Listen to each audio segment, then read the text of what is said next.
શ્યામ રામચંદ્ર ભગવાન કી જય. હાલો આ બધા ચાલો. શ્રી રામચંદ્ર ભગવાન કી જય. આજો જય શ્રી રામ. જય શ્રી રામ. જય શ્રી રામ.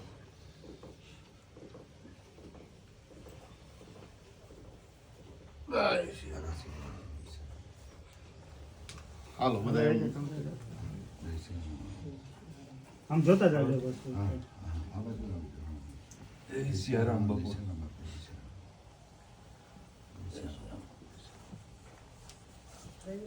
જય શ્રી રામ.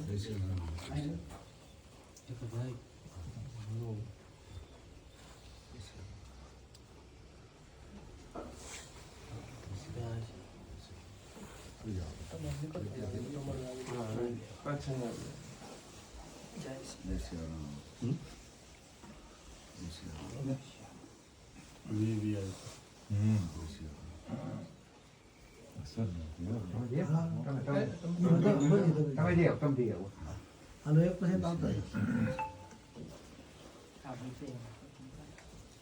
સીતારામ બાબુ. જય શ્રી રામ. જય શ્રી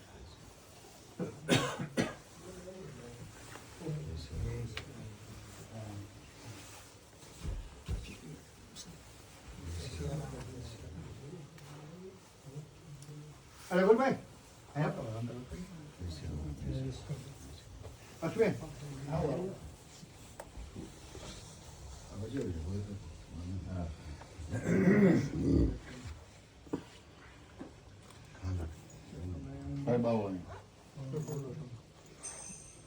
પૂજ્ય સુખરામદાસ બાપુ, વિસાવદરથી પધારેલ વિસાવદર તાલુકા રામાનંદી સાધુ સમાજ તેમજ મેંદેડાથી પધારેલ મેંદેડા તાલુકા રામાનંદી સાધુ સમાજ, આજના આ દિવસે ખાસ આવવાનું એક મહત્વનું કારણ એ હતું કે હમણાં તાજેતરમાં જ થોડા સમય પહેલાં વૈષ્ણવ જગતગુરુ દ્વારા પૂજ્ય સુખરામ બાપુને 1008 મહામંડલેશ્વરના પદથી એમને વિભૂષિત કરવામાં આવ્યા છે. જે આમ તો મેંદેડાનું ગૌરવ નથી, પરંતુ મેંદેડા, વિસાવદર તમામ તાલુકાઓ જેની સાથે રામાનંદી સાધુ સમાજ ખાસ જોડાયેલો છે. બાપુએ રામાનંદી સાધુ સમાજને ખૂબ વાલ આપ્યું છે, અન્ય સમાજને પણ પોતે વાલ આપતા હોય છે, પરંતુ એનો સરળ અને સુકોમળ સ્વભાવ બધાને આકર્ષિત કરતો હોય છે.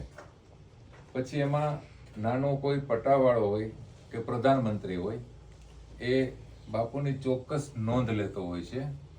અને નોંધ લેવાનું મુખ્ય કારણ એક જ છે કે બાપુ તમામ પ્રકારના કોઈ પણ પ્રકારના કાર્યો હોય એ તમામ કાર્યોમાં પોતાની હાજરી પુરાવે છે. હાજરીની સાથે સેવા કાર્યોમાં પણ ખૂબ જોડાયેલા રહે છે.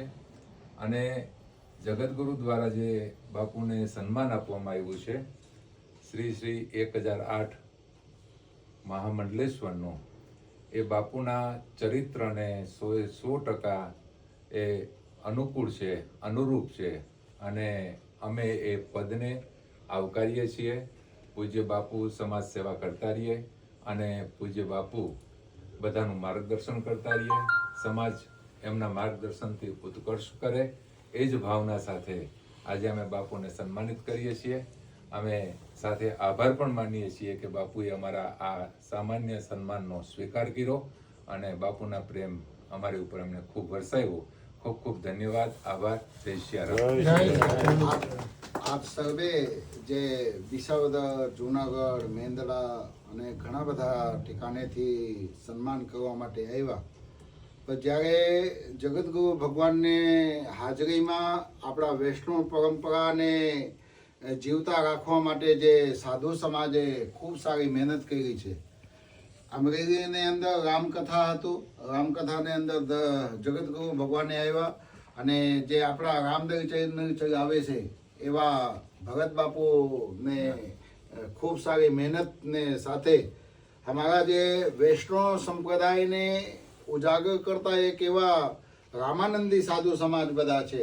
જ્યારે અમને રામાનંદી સાધુ સમાજે સન્માન કરવા માટે આવે ત્યારે અમને પણ અંદરથી ખુશી થાય છે. આજે સવારે જેતપુરથી રામદેવીદાસ બાપુના પણ ફોન આવ્યા અને રામદેવીદાસ બાપુ ડબલ સન્માન આપ્યા. એક જગતગુરુ ભગવાનને સાનિધ્યમાં જ્યારે અમને મહામંડળેશ્વર બનાવવામાં આવ્યું એમના પણ અમને આશીર્વાદ બાપુએ આપ્યા. અને જ્યારે આજે ગઈકાલે મોદી સાહેબે આવ્યા અને મોદી સાહેબને સાથે મુલાકાત થઈ બાપુ એમના પણ અમને આશીર્વાદ આપ્યા છે.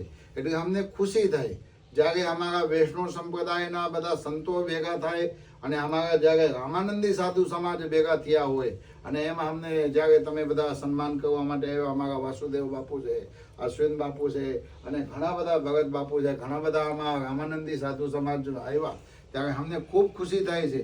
અમારા મેંદડાના રામાનંદી સાધુ સમાજ તો અમારા સાથે જ છે, પણ અમારે સાથે સાથે વિસાવદરના અને ઘણા બધા તાલુકાઓના સાધુ સમાજ સાથે છે. એટલે અમને પણ ખૂબ આનંદ થઈ છે.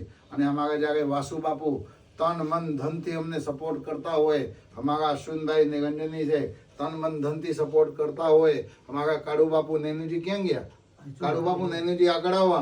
અમારા કાળુ બાપુ નૈનુજી જેવા એવા 60 વર્ષના થયા છે પણ 20 વર્ષના વ્યક્તિ હોય એના જેવું લાગે છે અમને. અને જ્યારે તમારા બધાના સાથ સહકાર હોય ત્યારે અમે શું કામે પાછળ રહીએ.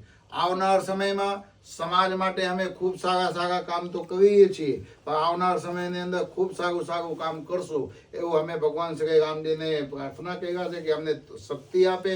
તમે તમારા બધાના સાથ સહકાર સપોર્ટ છે એટલે અમે સફળ થવાનું પાછળનું કારણ એ કે અમારા સમુદાય અમારા 18 વરણ અમને ખૂબ સારું પ્રેમ આપ્યા છે. અને અમારું નામ અહીંયાથી ગયા ત્યારે અમારે આમ મહામંડળેશ્વર પદવી માટેના નામ થયા એટલે અમે મહામંડળેશ્વર બન્યા છીએ. શ્યામ રામચંદ્ર ભગવાન